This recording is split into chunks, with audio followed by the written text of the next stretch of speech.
en direction de l'Afghanistan, le prince Harry pense beaucoup à sa mort. Lui qui a vécu celle de sa mère, la princesse Lady Diana, des années plus tôt, s'interroge. Que signifierait-elle? Est-ce que ça m'importerait? J'ai essayé de visualiser mes funérailles, confie-t-il dans ses mémoires intitulées Le Suppléant, publiées le 10 janvier dernier aux éditions Fayard. S'agirait-il de funérailles officielles? Des funérailles privées?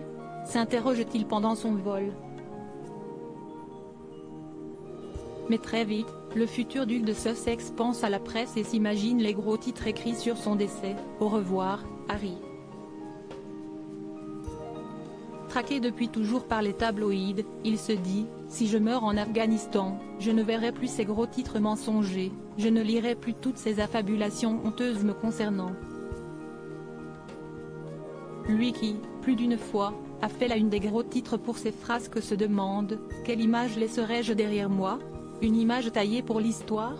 Pour les journaux? Ou bien se souviendrait-on de moi tel que j'étais vraiment? Hanté par le souvenir des obsèques de sa mère, il écrit « Willy marcherait-il derrière mon cercueil? Et grand-père et papa? Supérieur à supérieur Harry et Meghan Markle, Martha Louise de Norvège, Juan Carlos. » Ces scandales qui ont marqué le Gotha en 2022. Prince Harry révèle avoir tué 25 talibans avant son départ. Celui qui n'est pas encore marié à Meghan Markle quand il s'engage dans l'armée doit déjà penser à ses biens. Mon testament? Ah bon? S'il lui arrivait quelque chose sur le terrain, il fallait que le palais sache ce que je voulais qu'on fasse de mes quelques possessions, et où je souhaitais être.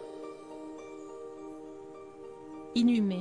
Autant de questions pour lesquelles le prince Harry n'a pas toujours trouvé les réponses.